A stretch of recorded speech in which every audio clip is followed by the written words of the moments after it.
지난 주말에 그 이선균 씨도 이 같은 장소에서 바로 인천 논현경찰서입니다. 여기서 2차 소환 조사를 받았어요. 그 모습도 한번 보시고 이어가 보도록 하겠습니다.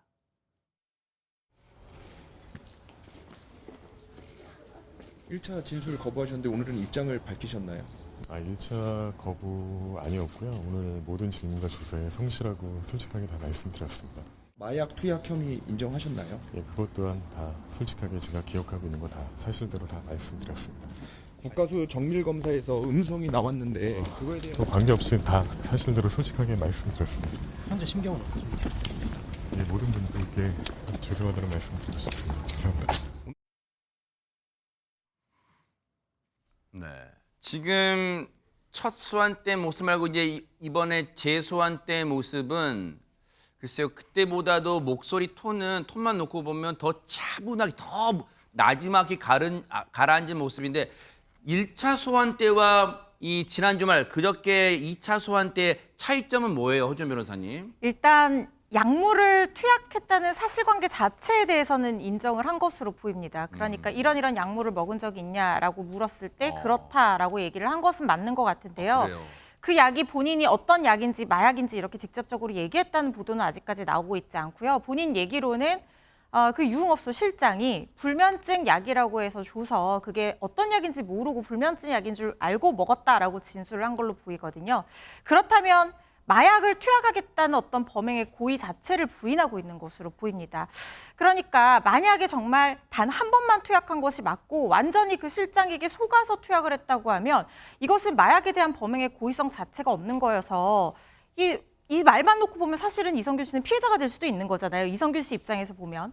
그래서 지금 아직까지 정밀검사에서 뭔가 정확한 결과가 아직 한 번도 남아있는 상황이기 때문에 그때 나올지 안 나올지 어떻게 될지 모르지만 일단 본인은 무혐의까지도 염두에 두고 지금 이런 고의성을 부인하는 진술을 하고 있는 것이 아닌가 하는 생각이 들고요.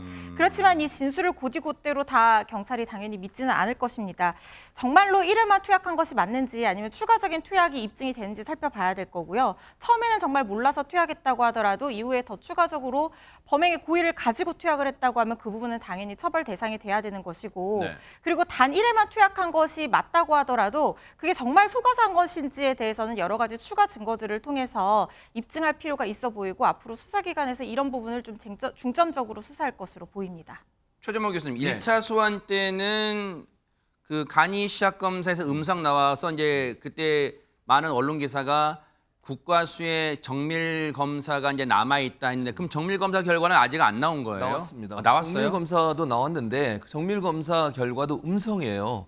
어허. 이게 좀 그래서 경찰이 이제 왜 이게 기간을 보면요 머리카락이잖아요. 그러니까 머리카락을 세척을 해서 자릅니다 이렇게. 왜냐하면 머리카락이 그 자라나는 속도가 한 달에 1cm 정도 일반적으로 자란다고 해요. 그러면 밑으로 가면 갈수록 더 오래된 위로 가면 갈수록 위로 더 가면 오래된 거죠. 오래됐겠네. 그렇겠죠. 그럼 네. 이제 예를 들면 밑에 부분에서 발견되면 언제 마약을 했다 이게 다 증명이 되는 거잖아요. 그래서 지금 화면에 나올 텐데 화면에 나온 것처럼 음성이 나왔다는 말은 8에서 10cm 정도의 모발의 길이를 이게 2에서 3cm 단위로 구간별로 감정을 했는데 이 감정 모두 다 음성으로 나왔어요. 100가닥을 채취했는데 그렇죠. 그럼 8에서 10cm면 1cm씩 자란다고 제가 말씀드렸으니까 최소 10개월 전까지는 마약을 하지 않았다는 얘기가 돼버리는 거거든요. 네.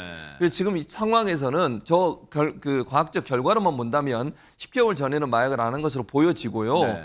그리고 이제 경찰이 또 의심을 하는 건 10개월 전에 그런 마약을 하지 않았냐. 이 부분도 지금 수사를 하겠다고 얘기를 하고 있는 상황입니다. 아니 그러면 10개월 전 마약 투약 여부는 국과수의 현재 기술로 알아낼 수 있는 거예요? 박성배 변호사님 어떻습니까? 가능합니다. 채모 중에서도 통상 모발은 길이에 따라서 1년 정도 기간만 검사가 가능하지만 다리털 등은 모발과 다르게 거의 자라지 않기 때문에 그보다 훨씬 긴 기간 검사 대상으로 삼을 수 있습니다. 이전에 마약 투약을 했다면 특히 이 다리털 등은 염색이나 탈색의 영향도 받지 않아서 그 과정에서 실제 마약 투약 여부가 검증된 사례들도 있습니다.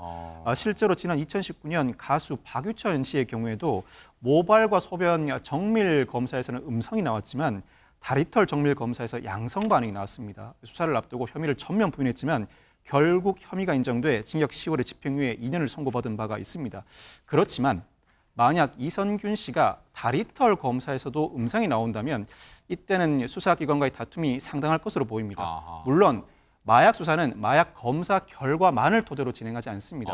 이선균 씨를 입건했을 때는 나름의 근거를 가지고 있습니다. 네. 통상 같이 투약한 주체나 마약을 제공한 주체로부터 관련 제보를 받게 되고 그 제보가 사실인지 여러 정황, 주고받은 메시지, 당사자의 반응, 알리바이 여부 등을 충분히 확인해 본 다음에 입건을 하게 되는데 이를 토대로 마약 검사 결과가 나오지 않는다고 하더라도 마약 투약의 시기, 장소, 방법 등을 두고 피의자와 수사기관이 상당히 다투는 경우가 많습니다. 네. 그렇지만 여기서 더 나아가서 이선균 씨의 경우에는 유흥업소 여실장에게 3억 5천만 원을 지급했다는 사실도 추가되어 있습니다. 네.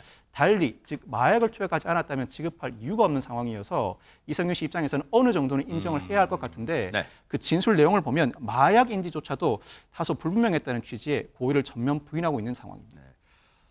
어쨌든 이건 차분하게 지켜볼게요. 국과수가 추가적으로 뭐 다리털 등 이쪽에 이 정밀 감식을 해서 어떤 결과가 나올지 이 부분은 차분하게 따라붙어 보도록 하겠습니다. 보고 계십니까? 대박 사건. 네, 안녕하십니까? 김명준입니다. 여러분과 함께하는 뉴스파이터. 다양한 소식과 뉴스를 보고 싶으시면 화면 오른쪽을 꾹 눌러 구독해 주시길 바랍니다. TV로도 유튜브로도 여러분께 한 발 더 다가가겠습니다. MBN 뉴스와 뉴스파이터를 사랑해 주셔서 고맙습니다.